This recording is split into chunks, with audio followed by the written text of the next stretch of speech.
Stereotype. Yeah. So whenever I used to travel across India and see these grassroots artisans in villages and all that, I always felt that they had fantastic skills, but which were languishing. And somehow crafts had this impression of being cheap, low quality. So, but I always felt that if these artisans had a design direction and they had help from market exposure, we could make a difference to that. So I started working with artisans, and across the years I think that I've realized that we can do really high quality products which match the international markets, and it's that is what I'm trying to bring into Baya, and make a difference to their lives, help preserve our cultural heritage, and also feel good as a designer and a creative person. So what was the greatest challenge you faced while incorporating all these things and starting it?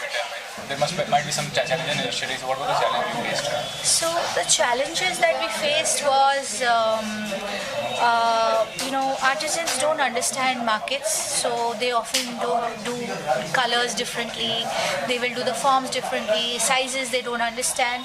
So it's also technical help, how to produce something new, they often don't understand. So as buyer, we try to give them all these inputs and overcome these challenges that artisans face. So any individual or any investor supporting the venture as such? Is there any social venture or someone supporting the venture as of now, or in the future are you planning to get some support from any investor?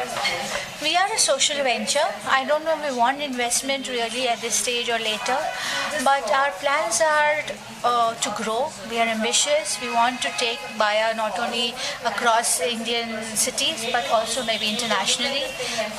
So yes, there's a lot of plans. Ma'am, how do you consider the Baya designs, so creative medium and reviving the old culture? Sorry, please. Reviving the old culture. So, what do you have to say? How inspiring is the Baya design? Yeah, like I always said that we feel that in our home we must get stuff from the Western countries, and only then our home looks pretty. But now stores like Baya really makes us feel that we can get and promote our own Indian culture, Indian art, Indian artisans, and the quality, the finish is up to an international standard. So now we don't have to run around all over the world to get some art in our home. We being Indian, it'll be lovely to have these lovely art pieces that you see on the walls and here in our own home, and feel proud that it deserves a place in our home. So Baya's attempt in giving that finesse to Indian art is commendable, and I really support Shivani, and I congratulate her. You started your career with all the major hit movies as such, but after a so long gap and again reviving your career as such, and is it a big challenge to again revive the career, getting the projects and getting the work as such? I don't want to use words like difficult and challenge, because I'm not struggling, and I'm not in an unhappy space that I am scratching and struggling to get a new project. I am an artist, whether I work or not, and always will be.